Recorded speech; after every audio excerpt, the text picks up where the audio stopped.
Now we are taking up the third type of chemical reaction, that is the displacement reaction.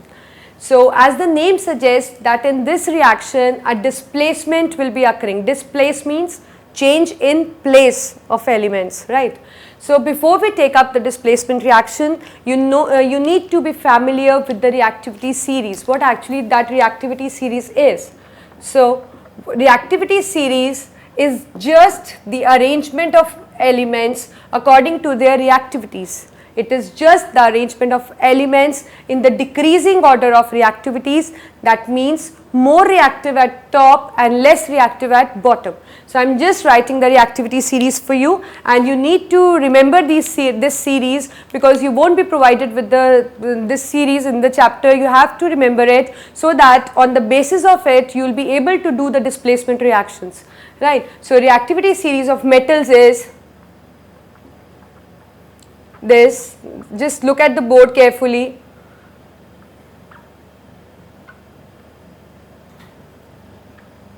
It is separated by a non-metal. So sometimes you get a question, name a metal, name an element which separates more reactive metals with less reactive elements.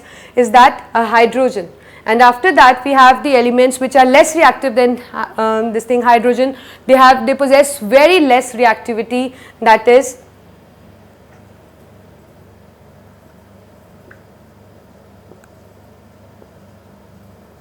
so I'll just, because I've written the symbols, so I'll just make you understand that what this symbol denotes, as you already know, but still to make more clear, I'm just recalling the names. See, it is potassium, sodium, calcium, magnesium, aluminium, zinc, iron, tin and lead, and this is the hydrogen which is used to separate the more reactive elements from the less reactive elements. Under this hydrogen we have copper, mercury, silver, gold, platinum. You need to remember this reactivity series. See, we have different you can have the different method, your own method, you can frame your own method to remember this reactivity series, but in most of the classes or in the most of the in schools, you can say the line which they are using, they are just learning this reactivity series in the form of song. It sounds to be a funny, but still you can I think it can help you in learning, because when I was young I learned in the same way as my teacher told me. So I am just recalling a musical note to you so that it can help you in recalling this reactivity series. So what is that? It is Kedarnath ka mali आलू ज़रा फीके से पकाता है.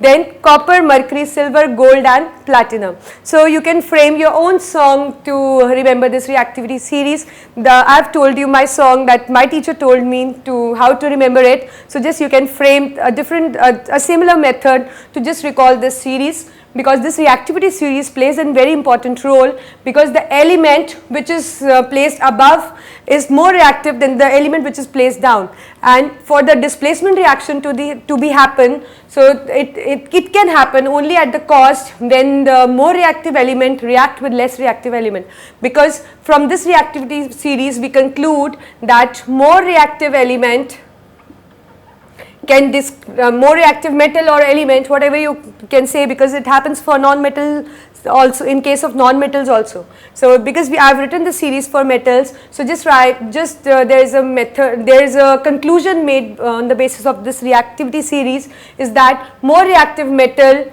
can displace less reactive metal from its solution, right. So this reactivity series help in formulating this conclusion that more reactive metal can displace the less reactive metal from its solution. Now just look at the board carefully how we are using this reactivity series in case of the displacement reaction. So first of all, I will be writing a general equation involved in displacement reaction. See, it is a reaction between an element and a compound, right. Means this reaction will occur only when there is an element and when there is a compound, right. This element, if I am talking about metal displacement, then this element has to be metal, and similarly we know that in any compound the first letter, if it is an ionic bond, then the first letter which is used is a metal, right. for the reaction to happen, what has to be there, what you can say that what criteria it should fulfill. The criteria behind that, the metal which is present in an elemental state has to be more reactive as compared to the element which is present in this compound form. So, if this criteria is fulfilled, then only the reaction is going to happen. Otherwise, if the metal which is occurring in the elemental state is the, you can say, the less reactive metal, and the element which is occurring in the compound state is more reactive, then the reaction is not going to happen. Right. So, it will happen only when the metal which is the element which is used, the metal which is used in the elemental state is more reactive than the metal which is present in a compound. Right. Then what is going to happen if this criteria is fulfilled, then only this A is going to displace B, and as a result it will form AC and B will be displaced and will turn out to be in elemental state. So, this is actually a displacement reaction. So, where does this reactivity series plays a role? See, look at the board. So, by reactivity series we came to conclusion that yeah, this is more reactive and this is less reactive. So, this actually lay the foundation of the displacement reaction, because we know that more reactive metal can displace the less reactive metal from its compound. Otherwise, if it is the vice versa, the reaction will not happen. So, this is the general body of the reaction, and one more thing you have to keep in mind, the displacement reaction will strictly occur when it is a reaction between an element and a compound. It cannot occur between two elements, it cannot occur between two compounds. There has to be an element and there has to be a compound, and the most important criteria, the metal, the element which is present in an elemental state should be more reactive than the element which is present in a compound. So that they can displace, more reactive can displace the less reactive. If it is vice versa, the reaction will not happen. Right. So, displacement reaction, coming to the bookish term which you will be getting across in your books, it is that the displacement reaction is a reaction between element and a compound. I am repeating, displacement reaction is a reaction between element and compound in which the more reactive element displaces the less reactive element from its compound. So, as a result we get this, right. I am formulating an example for you to show the metal displacements. See, Zn plus CuSO4, example 1, that is I am taking, this is zinc and this is copper sulfate. What happens? See, it is a metal, again it is a metal. For the reaction to occur, this zinc should be more reactive and copper should be less reactive. Now, from where we will be going to learn that it is more reactive or it is less reactive, we will be considering the reactivity series. So, let us come here and see, we have two metals, zinc and copper. So, zinc lies here and copper lies here. That means the zinc is more reactive, it can displace copper, but likewise the copper cannot displace zinc.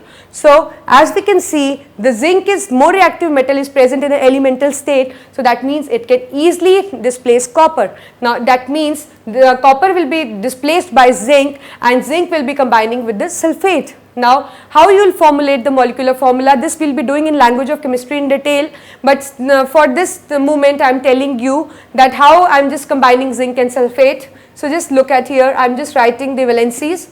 This you have to recall, it will not be given in the paper. So, just writing and just crisscrossing, I get ZnSO4. So, I know that this will displace, so obviously it is going to react with this. So, it will form ZnSO4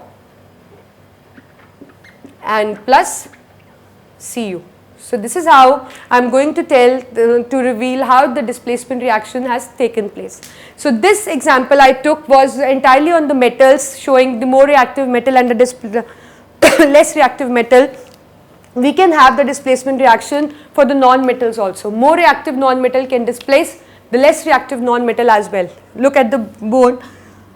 See, it is Cl2 plus KBr. So, this is the second example we are doing. So, what is happening? Cl is more reactive as compared to bromine. As we know that there is an order fluorine, chlorine, bromine and iodine. So, that means chlorine comes above and bromine comes lower. So, that means chlorine is more electronegative as compared to bromine. So, that means it can easily displace bromine, and the reaction which is going to take place is it is going to displace Br and it will be forming this. So this is a kind of displacement reaction. So that means we conclude that the displacement reactions can happen between two metals also. There can be a metal-metal displacement, there can be a non-metal displacement. The criteria behind the displacement is just the more reactive element, it can displace the less reactive element which is present in a compound form. Right. So this is the displacement reaction which we did, and this is the third type of chemical reaction. The first we did combination, second we did decomposition, and the third is displacement. Now we are taking up the fourth type of reaction, that is the decomposition reaction.